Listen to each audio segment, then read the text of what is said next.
Welcome to the Virtual Memories Show. I'm your host, Gil Roth, and you're listening to a weekly podcast about books and life. Not necessarily in that order.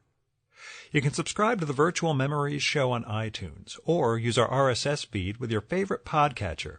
You can find the RSS feed on our websites, vmspod.com or chimeraobscura.com/VM. We're also on Twitter at VMSPod, on Facebook at facebook.com/virtualmemoriesshow, and on Tumblr at virtualmemoriespodcast.tumblr.com. Oh, and I also just launched on Instagram at VMSPod, so check that out for fun pictures. Now, you can support this podcast and get access to exclusive content with a recurring monthly donation via Patreon. Just visit patreon.com/VMSPod and set up your level of support. Every week you'll get new material from our patron-only blog, and you'll also get to listen to my monthly bonus podcast, Fear of a Square Planet, which features extra material from our guests and is only available to supporters of the show. So visit patreon.com/VMSPod or paypal.me/VMSPod and help me continue to produce smart conversation about books, art, comics, and culture every week at the Virtual Memories Show. Now, speaking of books, art, comics, and culture, this week's guest is a perfect intersection of all of those. His name is Ed Koren, and he has been a cartoonist at The New Yorker for over 50 years, actually. Sold his first one in 1962, I think. And Ed and I got to record during CXC, the Cartoon Crossroads Columbus event in October that my friend Tom Spurgeon helps put on. Well, I looked over the list of everybody who was going to be speaking or exhibiting or otherwise be a special guest there, and I thought, I'd really love to sit down with Ed Koren. Now, I know I've been on a bit of a New Yorker cartoonist kick lately, but this guy's got a lot of history, a very thoughtful cartoonist and artist, and, well, you guys know that's right up my alley. So, without getting into anything, especially the fact that today is Election Day and I don't want to talk about it, here's Ed's bio from edwardkoren.com. Edward Koren has long been associated with the New Yorker magazine, where he has published over 1,000 cartoons, as well as numerous covers and illustrations. He has also contributed to many other publications, including the New York Times, Newsweek, Time, GQ, Esquire, Sports Illustrated, Vogue, Fortune, Vanity Fair, The Nation, and the Boston Globe. His illustrated books include How to Eat Like a Child, Teenage Romance, and Do I Have to Say Hello, all by Delia Ephron, A Dog's Life by Peter Mayle, Pet Peeves by George Plimpton, and the new Legal Seafoods Cookbook by Roger Berkowitz and Jane Durfer. Thelonious Monster's Sky High Fly Pie was published in 2006, Oops by Alan Katz in 2008, How to Clean Your Room in 2010, and Poems I Wrote When No One Was Looking by Alan Katz in 2011. He has also written and illustrated books for children, Behind the Wheel and Very Hairy Harry.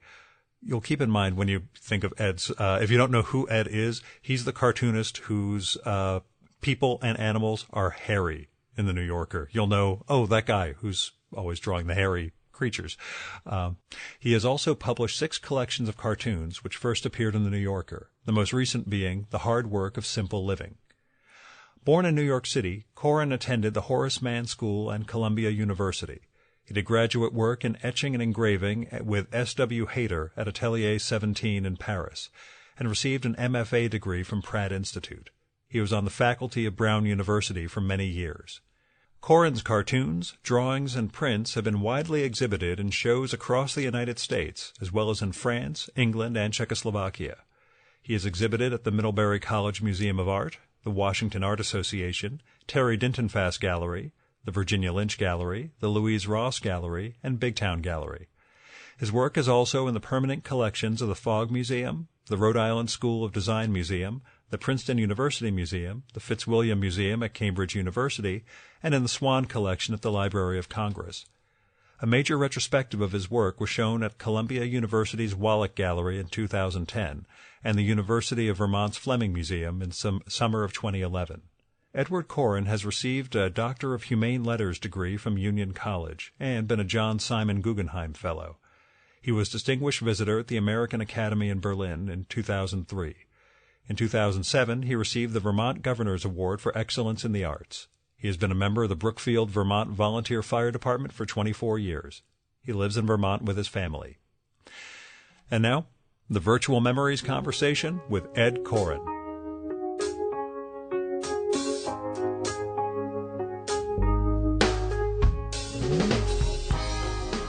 You mentioned being in your 80s. Yeah. Does it burn your ass that Sam Gross still gets comics in the New Yorker and he's older than you? Because is there any sort of competition to be like the oldest guy to get something bought by the New Yorker? No. I mean, it's hard to know when competitiveness based on what appears in the magazine is not accurate, because in the sense that A, I'm not competitive that way, and B, I know that they buy stuff and finishes are in their control, in their bank, and they don't necessarily run them for a long time, and sometimes for years, if ever. Yeah. So and what's more, it's not really a competitive. I figure strangely you guys ultimately enough, as I think came up at some point, was it yesterday or you can't be. It's much more collegial than you would ever think in a cutthroat business like that cartoon submissions and acceptances has become. Yeah, how is Look Day? Now you've been submitting since the late 50s, and you've been bought in the 60s. How has Look Day changed? I don't know, because I don't go. You just mail everything in? I just Okay. Scan it, send it in, and then wait.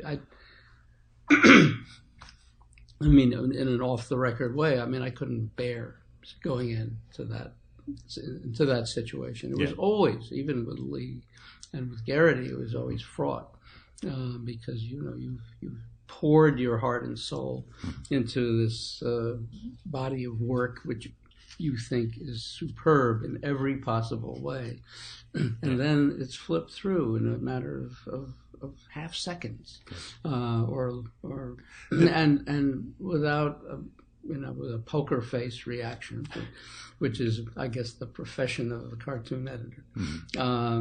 And some are put on the side, some are put in a little bundle and handed back to you, and that's it. Yeah. When I think of a stand-up comic, it's the most equivalent of what we do to a stand-up comedian. I was thinking of it more as sort of a replacement for religion. That you have an arbitrary and bizarre God, and you can't figure out what's going to make him happy or not. But I figure you guys work through that whole cosmology. Well, it's the most masochistic of crafts in a lot of ways, in that, particularly in the sense of Look Day, and also it's become a huge crowd scene with a lot of young wannabes, and I don't know any of them at this point. And it's also, I dislike so much of their work that I'm afraid that if I got to know them a little bit, I'd like it. Or that it would skew my... it would temper you want to give them encouragement. You want to be very, they're all probably terrifically interesting, amiable sorts. I don't know that maybe not. That documentary about Look Day made them come off as somewhat autistic, but that's the present crowd.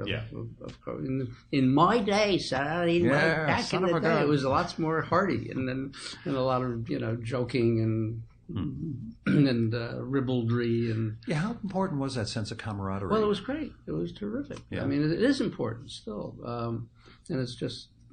People like Liza go down every week. Michael wouldn't touch it, for similar reasons to that I have.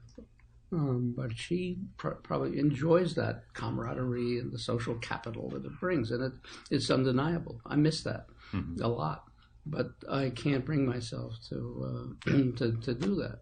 Especially since you've followed the grand tradition of New Yorker cartoonists in getting the hell out of New York. Well, yeah.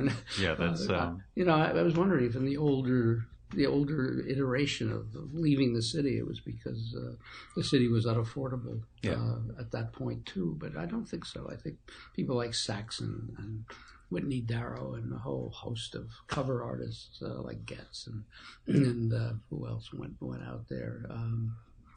Was it Birnbaum? I mean, there was like a colony, a Connecticut colony of the New Yorkers. Yeah, it was the introduction or the afterword to Michael Maslin's book on Peter Arno, where he mentions where he got the idea from, and it was that drive down from Connecticut to New York and seeing town after town that he knew New Yorker cartoonists had migrated to over the years. Exactly. So. And so the social capital for them, because they all lived in proximity, must have been fine. I mean, they were probably. You got together with who you wanted to see, but I'd love to see Michael and Liza, but, it's a 4 or 5 hour drive just to say hello. Right. What actually brought you to Vermont, and what keeps you there? A whole host of influences and history to it. Had there been any lifelong thought of this is the place I need to move out to, or just kind of confluence of events brought you there? In a way, it wasn't a thought so much as a gnawing away at the heart. Because when I was a kid, high school kid, I was an apprentice in a summer theater workshop in the middle of Vermont in Waitsfield. It was a summer theater run by my English teacher at school. And he had some of his students come up to help out with the theater. And I don't know, I must have been 15, 16, 17, somewhere in there that I started going up every summer. And I was a techie. I was on the road crew. We would travel around from town to town to town with the scenery and the lighting and just set up in these old town halls and theaters in central Vermont. And it really wormed its way into my heart, that landscape and the kind of way in which the architectural aspect of the smaller towns were integrated to the land and just the agricultural, at that time, character of it. It was just all agricultural, and it was a much less sophisticated state than it is now. It was pre-migration. I was going to say with this influx of New Yorker cartoonists. Well, it was the influx of the 60s back to the Landers. I mean, there was a lot of strands to that. But and then some friends of mine bought a place also in central Vermont that they used initially as a weekend, a leisure home. And then it was an old farm. At the time, you could buy old farms for a song. And I kept going up to visit them with my kids and their kids. They were all the same age. And it was a kind of family bond that developed. So that at one point in my life, I sold the primary house I had in Providence, moved to New York. But I always, being a suburban boy, had the implanted the notion that having your own house was just what one was destined to have, and I had that. I was living in an apartment, and this house came up in this little village that I kind of liked. It was like a European village in the sense that it ended. And there were fields around. A clear demarcation. Interesting. It was, and then in truth, most Vermont towns, when I was younger, were like that. That just sprawl did not exist, and farms were still viable somewhat, but at least they were working farms. Right. Many of them, so the economics of have changed all that, but. When I bought the house, it was still pretty operative. It was going all of that, well, even though it was in a moment of transition. Yeah. Let me ask the middle class values thing, because as I was researching you, it turned out we're very similar, except that you actually have a work ethic and I don't. Or you create something. You can't kid me. I try and play up the I'm a schlub from New Jersey sort of thing, but try again. Did that those sorts of values at all make you stand out, or did it mark any sort of difference between you and your peers in cartooning? Did you find that there was a more urban and urbane crowd that you were. Did you feel as an outsider, I suppose, because of that suburban and middle class upbringing? Outsider to whom? To the New Yorker world, to the artistic peers that you had? No. In fact, the New Yorker, in a way, symbolized that. Yeah. Not symbolized it, embodied it. Yeah. And if anything, I mean, I compare myself to say Zap Comics. I mean, that whole world of underground comics, and I feel like such a stiff, a straight lace. It's like I'm wearing a tie and on a collar. Well, a little bit like how Seth presents himself, and which is odd considering the outsider aspect of his art. Yeah. It becomes disconcerting the longer you're talking to him. It just seems stranger and stranger to be in that garb. Yeah. I guess. Yeah. I mean, I don't know if I may have mentioned it, but when I first saw him a couple of days ago, I thought this guy's really must be. And went to his talk. I expected just a very buttoned up, kind of close mouthed. No, very garrulous, very opposite. Far thinking about his art and what he's doing. But and when he took off his hat, I don't know if you weren't there. No, I didn't get to. No, but he had his hat on, the trademark hat for part of the interview, and at one point, I guess he got too hot and took it off. And it was kind of transformed him. Yeah. Oh, he's a guy. He's like us. Just in a very strange 1942 suit. So in many ways, the values, the work ethic, all the stuff that I have unconsciously carried along is,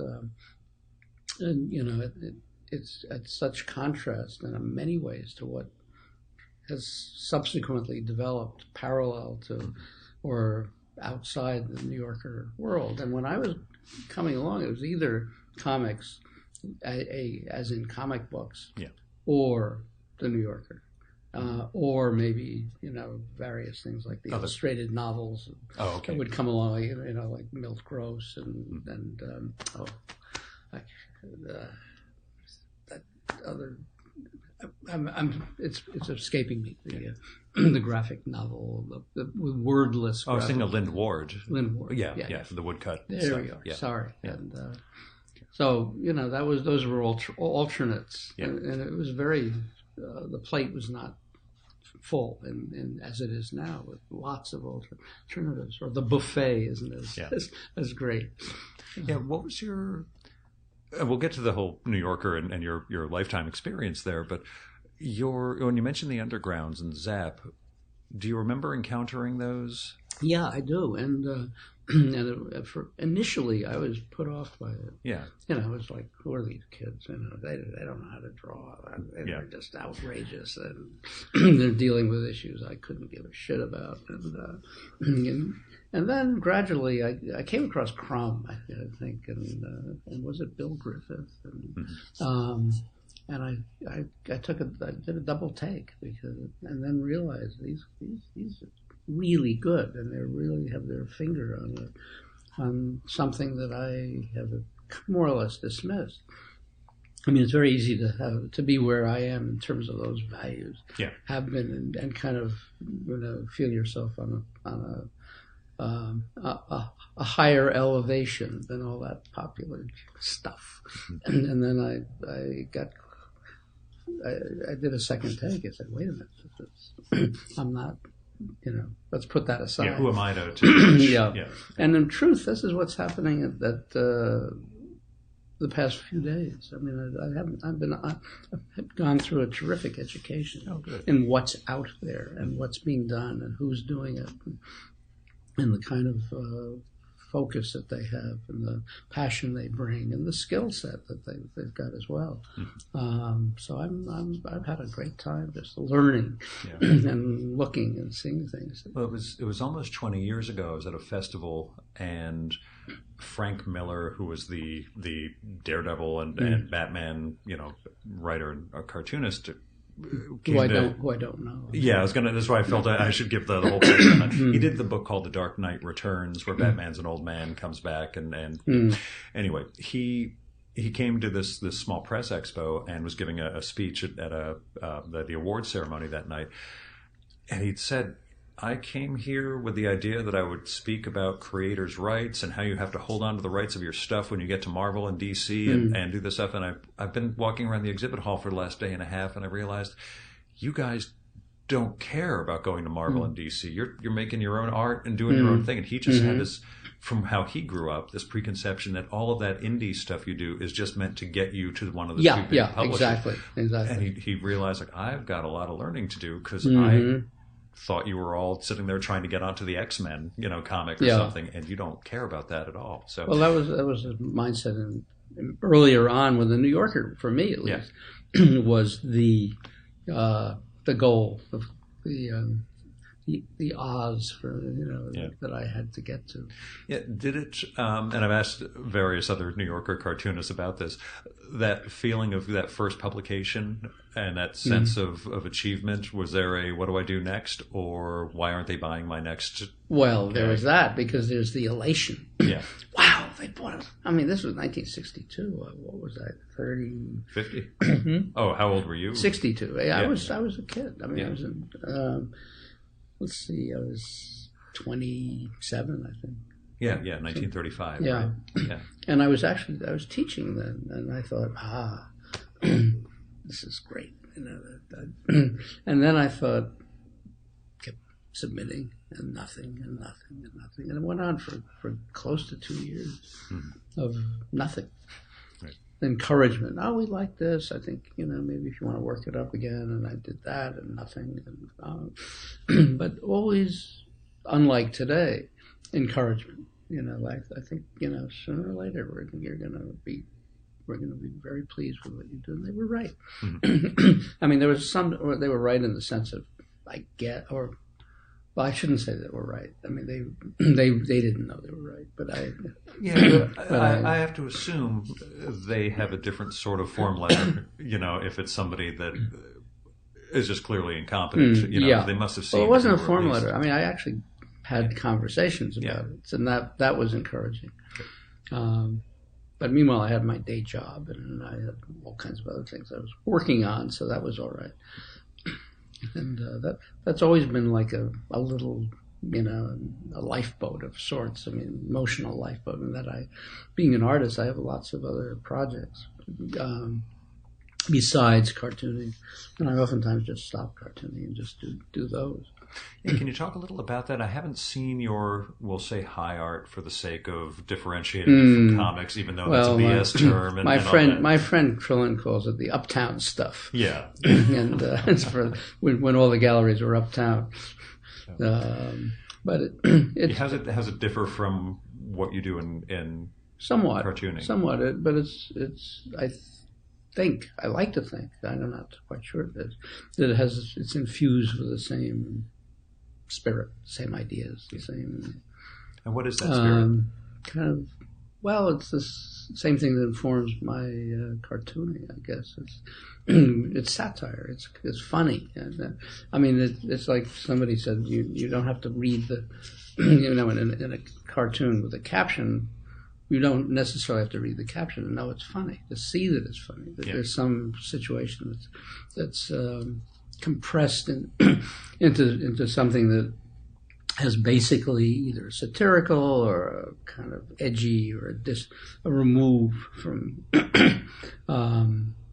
a kind of seriousness or a density. It's like like Burns is intensity.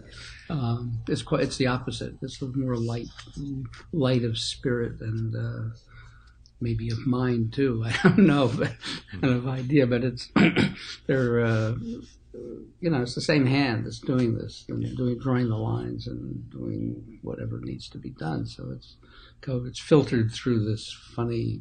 It's like coffee system. Filtered coffee. It's now what emerges is not on. The brews are all maybe a little different, but at heart it's the same bean. It's going to be that substance at the end. Yeah, boy, there's an analogy. Wow. Yeah, I was going to go with some weird Jackson Pollock thing, maybe with a drip, but there's nowhere to take that at all. Do you find satire difficult over the past, say, year?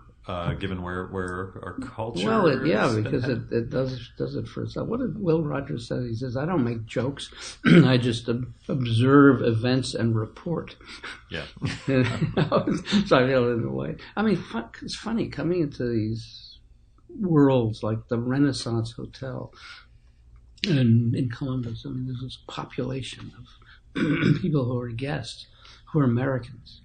And for me to be in this kind of milieu is very, very odd because I lead such a cosseted life. I mean, I'm out there with the guys in Vermont, but it's nothing like this, which is these kind of pasty faced,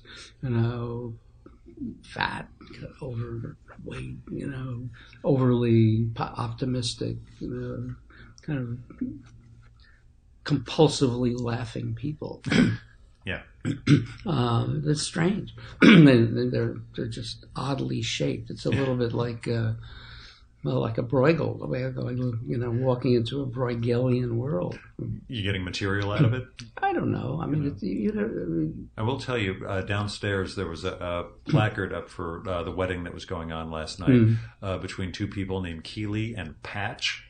Okay. Yeah, there it is. Yeah, but this is also a disconnect what I feel with the young, and not necessarily of my class, so to speak, but of the whole different middle class American that is coming along and coming up the generational path. It's there was a wedding in the hotel we're staying at, and it was similar. I mean, they're kind of hapless, dopey, ill-educated, slightly overweight How much is types. What your work is? How much have you had to change over the years as you observe the culture changing? I don't know. I mean, have you noticed a sense of?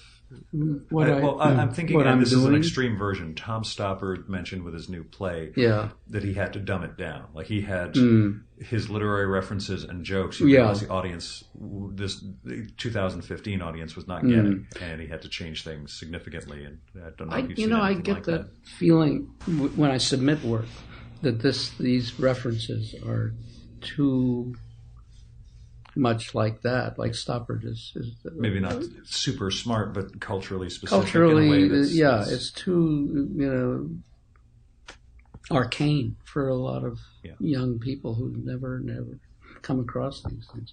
But I also feel that editorially, either A, it's not gotten, not understood, or B, they are vetting this for their kind of mythical reader. I get it. Whoever the reader might be. Yeah. It was like Keith Knight yesterday. His panel. Are you nuts? Yeah. and his point is that come on, these readers are okay. I really think they know their readers too well. Yeah, I empathize with what he was with his reaction, and I felt the same way. I mean, come on, and it's true. There are lots of people who are reading the magazine, and a lot of people in this society who are very smart and very thoughtful. But the sense is that it's dwindling away. Yeah. Is there a degree of the social commentary and satire that you feel this isn't funny, or I can't make a joke out of this? Oh, sure. Or it's did you find yourself aborting jokes, basically? Oh, yeah, lots. And that's a loaded term, of course. But well, exactly. Either, it gets too mean or it gets obvious. I mean, there are a lot of, ideas that pop into my mind. I said, and then I jot it down and say, that's going to be great. And then go back to it to really kind of develop it. And it's not going to ever work out. I mean, Trudeau said the other day something to that effect, that there are certain issues he still hasn't figured out how to approach and what to do about. Mm-hmm. And it's the same. I think it's the same issue. What is fair? Well, it isn't what's fair game. Well, it's all fair game, but Trudeau expressed some issues with punching down, as he put it when the Charlie Hebdo massacre happened, and that was I mean, as we were talking about, it's something that I'm a little. we'll say ambivalent. Ambivalent, yeah. We won't go into it in detail. No, okay. But yeah, it was just the idea that someone's idea of satire might be very different than someone else's idea of satire. Yeah, and a culture's idea of satire, certainly. And societies. And what did the New Yorker mean to you when you were growing up? Did it have that? You mentioned it being sort of the pinnacle once you started submitting. Well, once I became aware of where it was socially, and I think that was somewhere around late high school, early, in college. And it had been around in your household when you were growing up? On and off. It was more other people's households more, but we had it came in occasionally. My parents weren't. So we had Playboy, so all I had was Gay and Wilson, Cleveland, and the Little Annie Fanny. So that was my exposure to Harvey Kurtzman came from the really wrongest direction possible. So. Yeah, but the New Yorker was a presence in my brain, and I just again I looked at the cartoons. That's what at the point that time I wasn't reading it. I was just looking, and it was as to some degree now, but less so. This kind of pinnacle for everybody, for writers, for even readers. Even now, still, it has enough cachet and importance and good writing, and I mean now it's the nonfiction. And did you have much really the best of it? Interaction with the writers at all? I did years back, and still do to some smaller extent. But I mean, that is the friends I made then I still have, and the ones still alive. In a non-egotistical way, you mentioned still being alive and having a long career at the magazine. Do you see yourself in sort of the pantheon of New Yorker cartoonists? And I don't mean putting yourself up on a giant pedestal saying I'm one of the greatest cartoonists I've ever had. I could do that. Oh, good. Sure, good. Let's do that. Some people are too self-effacing for that Why stuff, not? but good. Okay. No, but do you see yourself fitting in that like not the flash in the pan cartoonist, but what is the significance of more than 1,000 New Yorker cartoons sold? I guess it means, for one thing, I'm a journeyman, or no, if you're looking at the union categories, I'm a senior. What was it? A master? Yeah, I forget what a master tradesman. Yeah. I mean, I turned them out. I've turned them out. I've got. Well, it's like George Price said. He prided himself on his drawings, and he said, no pipe fitter would ever take issue with one of my drawings, because he would draw. There were a few times he would be drawing plumbing, and he was so meticulous and so such as research. He did it right, and somehow that's part of my ethos too, is getting it right, which is maybe a little too. And then fudging it over so it doesn't look like it's so right. Make sure the bones are there, but yeah, exactly. Do you see yourself though in that vein? I mean, I know nobody wants to say I'm I'm Adams, etc. But I can't. I mean, it's not for me to know. I mean, I hope so. I would love that, but I know I have a certain distinctive quality of what I do, but beyond that, which we should also get into. Why so hairy? Yeah, why are the cartoons so hairy? I think of it as indecision in drawing, and uncertainty, and a kind of hesitancy to commit. That's what it is. What my girlfriends years ago used to say.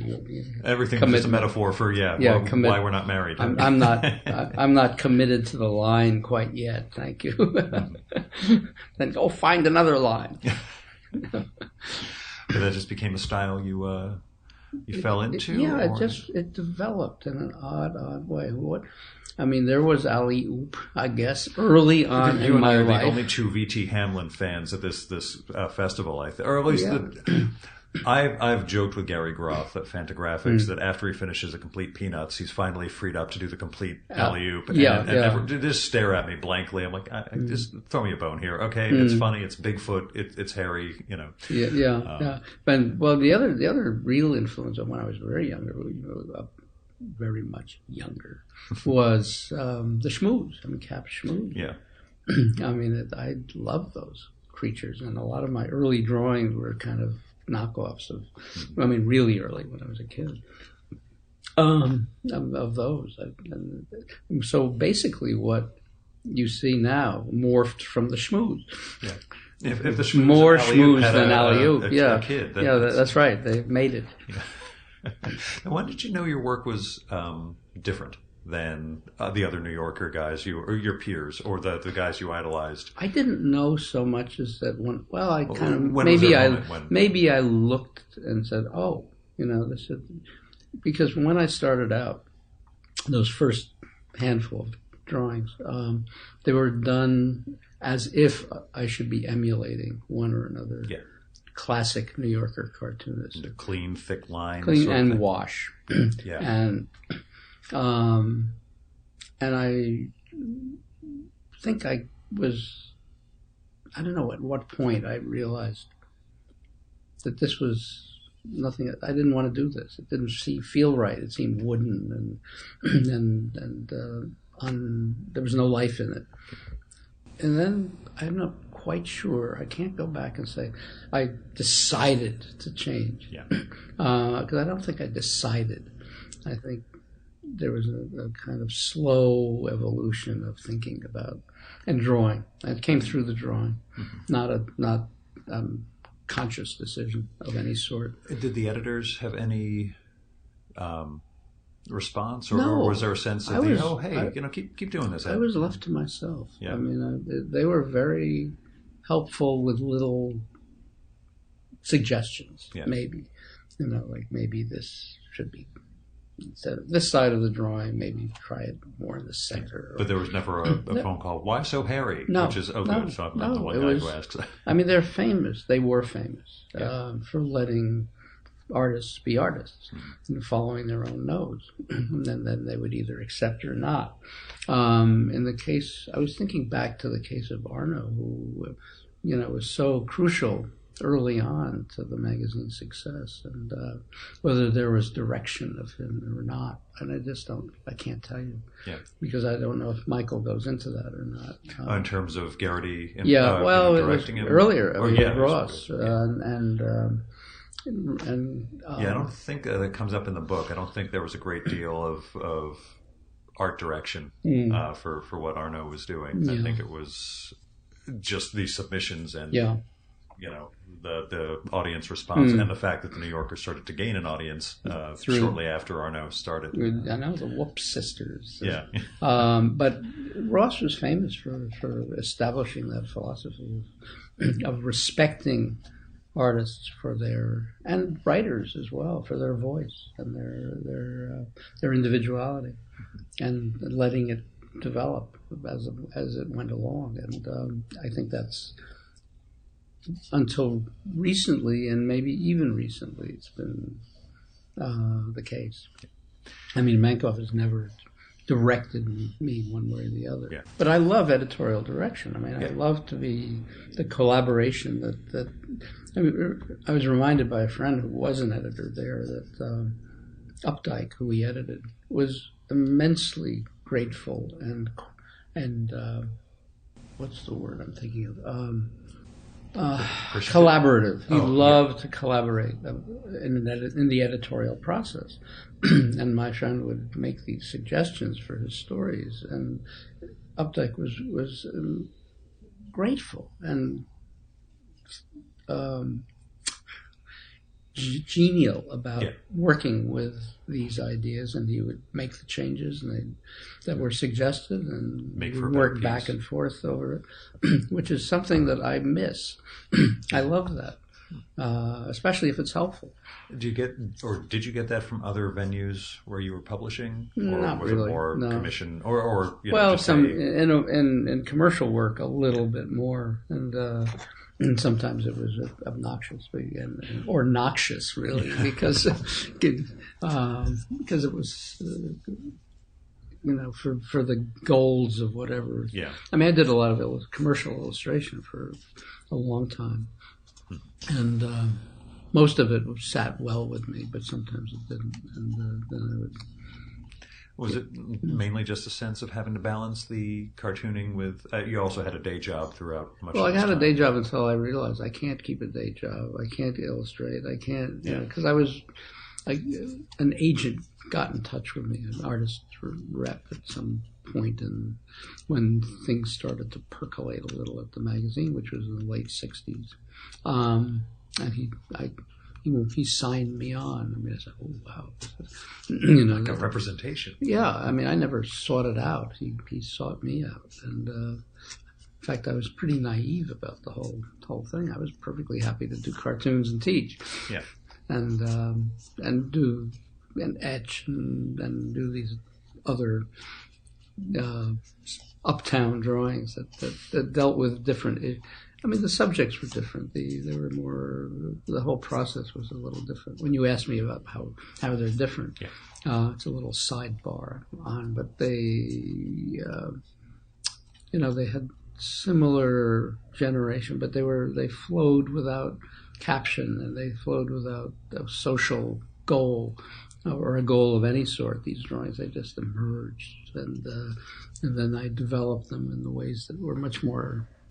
The ideas were more abstract and less focused than cartoons, and they didn't involve characters. They didn't involve storytelling. I mean, they had their own kind of story in them. It's like, when walking into a gallery anywhere, it's that kind of work that doesn't, it's not Peter Saul or somebody like that, but they were just there with their own little. Each one had in its own little world. So the representation really, gave me all kinds of projects, a lot of projects for a long time. And then it was the golden days of print advertising. And now it's pretty well gone, not only for me, but for so many others. The rates and everything's been just struck. Yeah. It's like one of these, brick and mortar industries, just with empty windows, we're just that have been blown out. And again, you think about it, you're sitting with a guy who can pack essentially a radio studio in a little tiny case. And exactly. we live in this world where you can suddenly distribute, but nobody will pay for what you're distributing. Exactly. Yeah, sorry to sound so hopeless. That sounds kind of awful. Well, it is a little bleak in terms of the older models and the lack of new ones. Right. Now, who do you, from the New Yorker days, who do you wish you had gotten to meet? Oh, there. Well, I wish I'd met Arno for one. Let's see. Was there a particular, think of Ralph Barton would be one, and some of the very earlier ones was. And that's what I'm thinking of. Webster would be another, and I did know Saxon a little bit, but I didn't know him well enough. He was extremely, by the way, parenthetically, very encouraging to me, and as was Adams.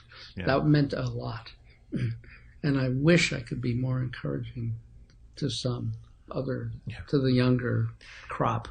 Without naming names, what problems do you have with the cartoons from the younger cartoonists that you see in the New Yorker? Well, that's a good question because there's so many. I know they vary wildly. Yeah, they do. If you want to name names, feel free. But is there generally, they're not doing this sort of thing, or they're not? Is there something technically or humor-wise? It's not. I think it's all of it, all of the above. I mean, they seem without humanity, without understanding a kind of. They're not really describing human situations. They're abstracted and sort of often a little narcissistic world that each one has that makes no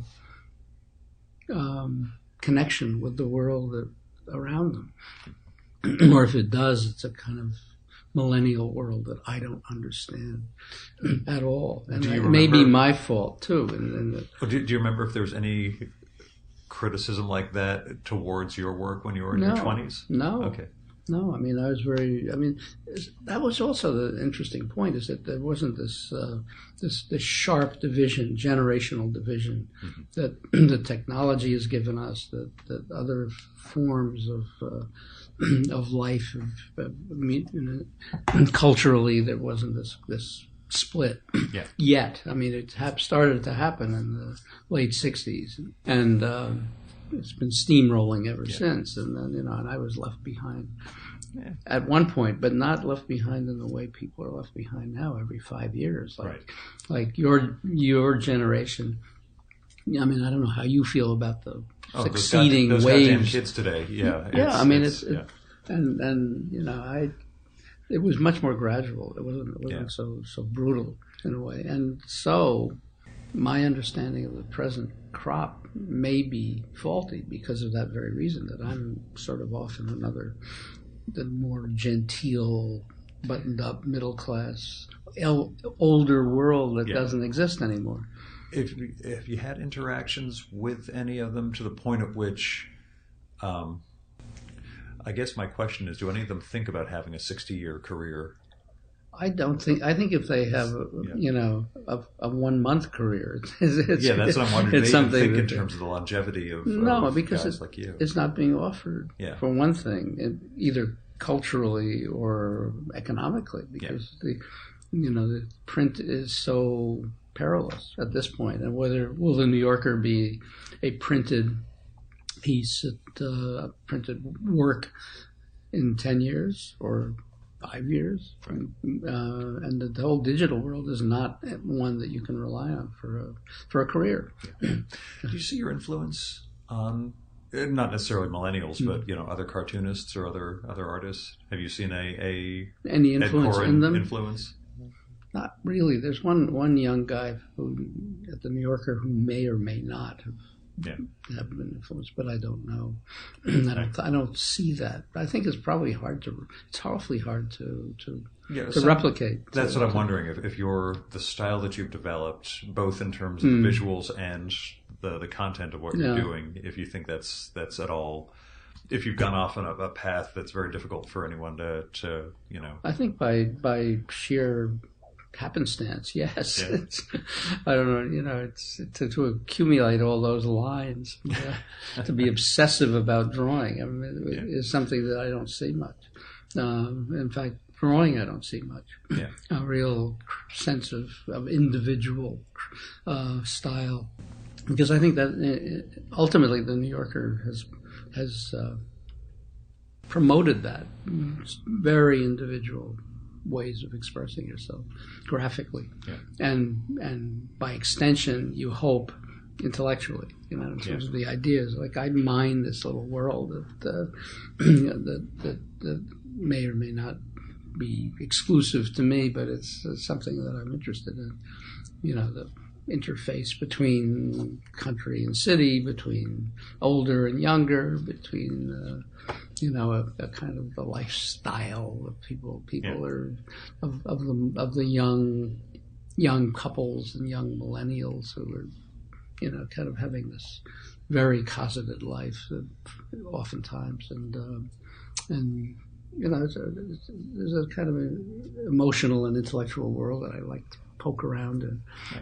And I've got a collection of yours here from 1980, and there are gags that work perfecly fine in terms of the relationship between people and other things you'd want a cell phone for. Well, one hopes. I mean, it's like looking at Daumier. It's maybe the actual references to the time have passed, but the drawing, the way people are interfacing, interchanging or relating to each other, just as it is. It's universal. It is, and it's which is why I hearken back to oftentimes to earlier geniuses like Daumier. Who are the other artists of that vein, the other major influences for you when you were developing? Well, part of it was Daumier for sure, and Granville, who kind of gave me a kind of a little frisson, the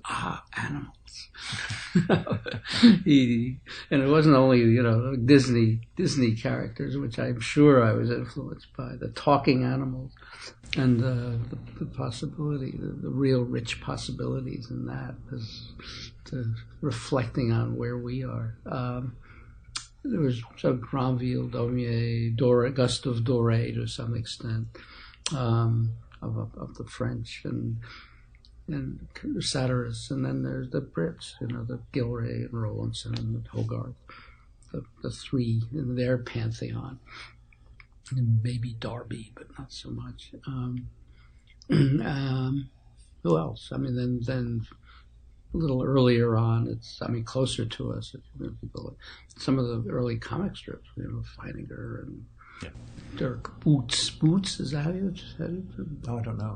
Isn't that the Katzenjammer kids? Oh, yeah, I forget the name of the artist. Yeah. I'd asked Pete Maresca at the show, since he'll probably be reprinting them, Oh, those books. Oh, my God. And so on. And Harriman, George, crazy cat. Now, were you studying, particularly with the fine artists, not the comics guys, were you studying them in college at all? Yeah, I did. I was an artist. I mean, in those days, you didn't have to major per se, so you could play around a lot. Even though I my focus was in English and art history, but I played in every sandbox that Columbia offered. And there was a lot of them. Yeah.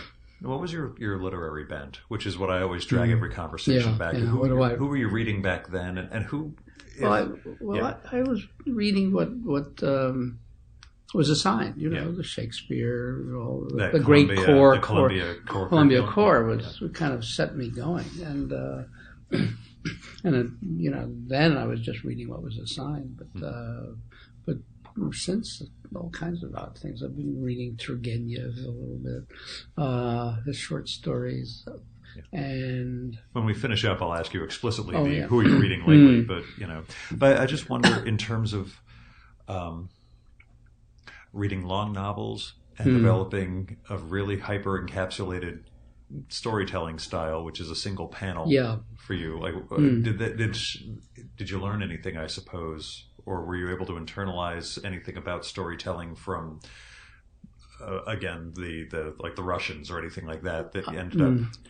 If I learned anything, I think it was just the rich interconnectivity of how human beings connect with one another and what they say and how they say it, and what I didn't get was the body language, which was something from God knows where I got that. But actually, it's my most Socratic question for this whole morning. What do you feel was innate for you, and what did you have to learn? You mean, let's see, let's go a little further. In terms of the drawing, or in terms of the whole gestalt penetration into. I mean, I know you had to learn technically how to draw, but what ultimately did you realize? And I've heard you say in the past that you can't teach what you do. No, you can teach some of the technical aspects. But you can't teach what goes on in the brain. Yeah, and your relationship to others, and why it's funny, and why it is. I mean, why some people would regard this as material for a play, and I think of it as in terms of comedy and as material for a cartoon. And so oftentimes they're the same, and if they're if it's a comedy for the stage, it's more similar. I mean, I'm a bit of an outsider, and I'm removed at a distance from what I see, and I kind of look. I grew up as a quiet, kind of recessive kid. And I've retained that too. I'm mostly quiet, mostly recessive, mostly looking. I had to drag you out for this thing. Well, no. I mean, this is a nice. I'm glad we can. I like to be able to schmooze with you. Yeah. Had you thought about other forms? Like Pfeiffer writing plays or anything like that? Never had the ambition to do that. And part of it is my conservatism and ambition. My ambition is small, I think. It's sort of like what did Virginia say? Woolf say, you know, that sometimes it's a mistake to think of work that's as small, or that big issues are not available to small ambitions. Like, I mean, drawing cartoons for the New Yorker, it's a single panel cartoon. The ambition is kind of small, especially when I look at these really amazing graphic works that in book form. So to have this compression is it's not as expansive as what, say, Burns does, or Seth, I think of or Roz. Bone. I think of Roz Chast doing her first real full length. Yeah, or Baraz either. Piece. Yeah, and again, you hadn't had that sense of wanting to do an extended narrative. No, I really haven't. I've tried once or twice to do narrative, sequential narrative things, and it feels very forced and very uncomfortable. Interesting. So I kind of retreat back into what I know best. Make people laugh. But back to Virginia Woolf. I mean, she said, I paraphrase that's even sometimes forms that are small can deal with things that are very big. Mm-hmm. So I kind of comfort myself with that phrase a little bit, and thinking that, well, that's an achievement in itself, and don't beat yourself up that you can't do more. You look at a Raymond Carver, and it's short stories. Yeah. Exactly. Exactly. I don't need to do 400 or 500 pages of. That's a good analogy. Yeah, I'm glad you brought that. Except not as health abusive as Carver or anything. So I like to think, not yet. No, never. You've got time. I look at those marathoners. I say, they've got the right idea. Yeah, let me ask you. You for a long time you were a runner. And I do feel bad because there's literally a marathon going on outside our window. In Columbus. Right. Did you get ideas while running, and how on earth did you manage to hold on to them when you got home? Did running help? Well, it does. It did. I mean, just being out and about, out of the studio is what I do oftentimes. And if I have a problem that I want to solve, and either writing or drawing, the solution will sometimes come to me while out on the road.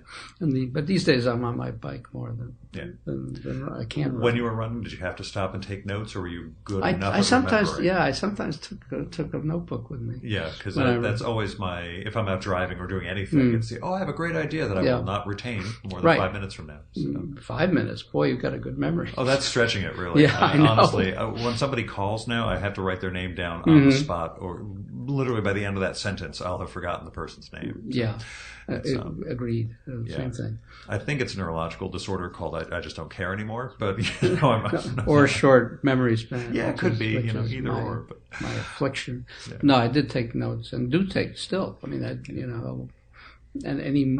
will always have a notebook. Yeah, what's the work process like for you in terms of?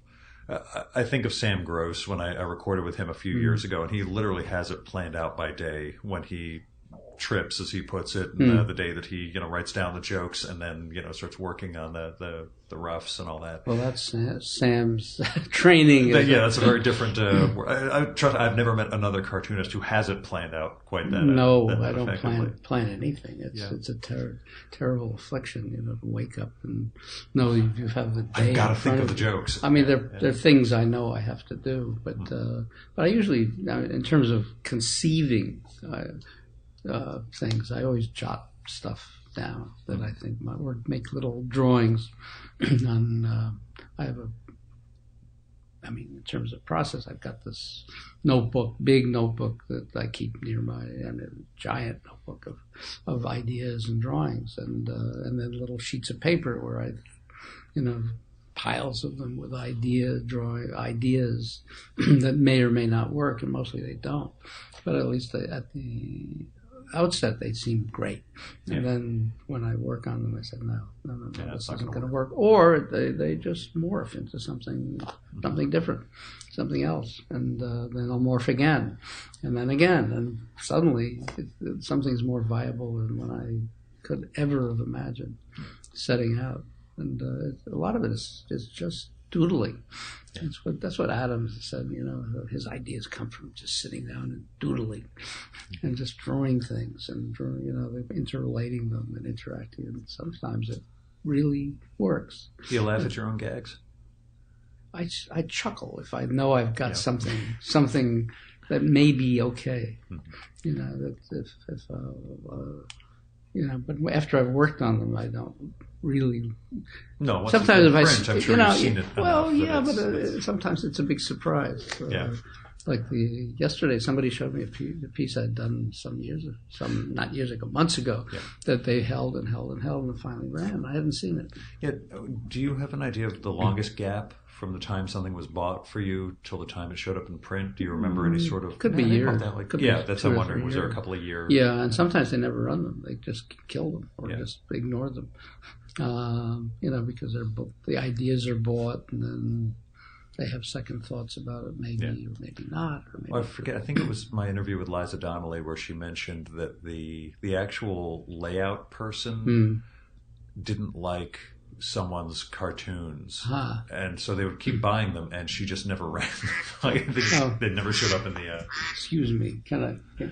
What did you learn about your work over the years? What did you do? You feel that you either improved, or the things that you look back on and I figured. I know you'd said there was no line of demarcation for I'm now the virtuoso of the squiggle, but. Was there a degree of how do you characterize how you've progressed, I suppose? Yeah, I oftentimes think of that, and I can't wrap my mind around it. I can't, say that I've learned this or this. It's cumulative to a very spongy degree. I've learned how to draw, I guess, better. Although not so good as to kill off the spontaneity, but I keep learning new things about color and density and structure and organizing. With each problem comes that I have to deal with comes a kind of epiphany that this is how it works, and it may be self-renewing each time. It's a little bit like the last time, but I move ahead. Maybe I just don't know. It's all I know is that I still take enormous delight in starting and then finishing and going through all this uncharted seas of getting from here to there.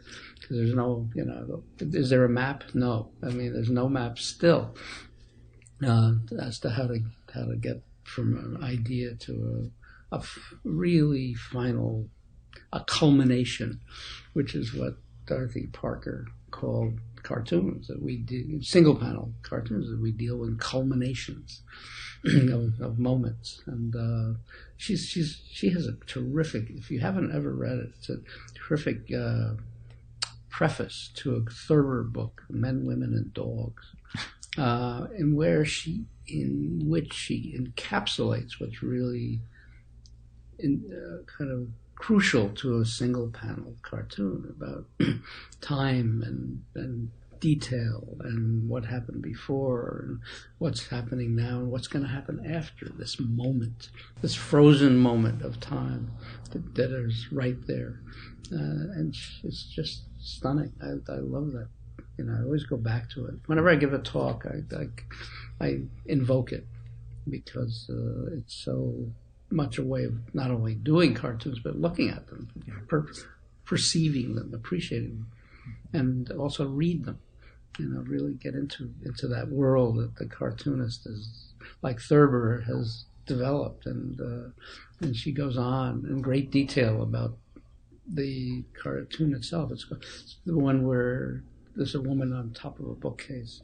She's kind of crouching there, and this fairly stolid gentleman and his wife or describing the situation to a visitor.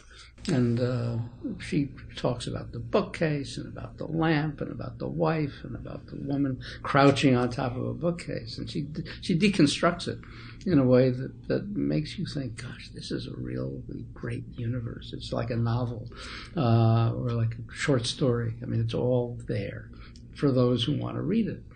And a lot of cartoons are not read oftentimes with that attention.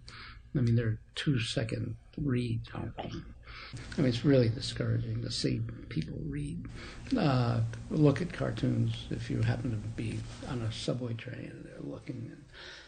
And they come to your page where you sort of know it. You're hoping they'll have an epiphany. Yeah, or that they're going to... Yeah. I don't get it. Yeah. So she's the opposite, the antidote to that. Right. That's fantastic. Ed Koren, thanks so much for coming on the Virtual Memories Show. Oh, which has been a terrific pleasure, Gil. Thank you so much for having me.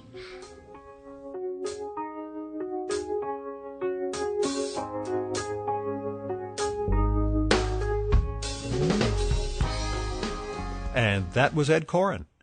I think it comes across in the conversation. Ed has had a legendary career, mainly in cartooning, but also with fine art. And you can check out more of his work by visiting edwardkoren.com. And that's EDWARDKOREN.com. That's got links to his cartoons, his lithographs, his art objects, some of his writing, and more. You might also want to check out I Only Read It for the Cartoons, a book by Richard Gere, Gehr. Richard was a past guest on the show, and he interviewed a bunch of New Yorker cartoonists, including Ed Koren.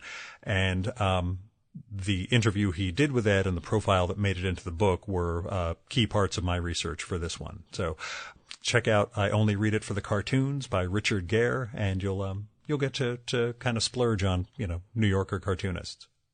And after the main conversation, I asked Ed, as I always ask my guests, so, who are you reading? If you want to hear his answer to that, you'll need to become a supporter of the Virtual Memories Show so you can get access to our monthly bonus podcast, Fear of a Square Planet.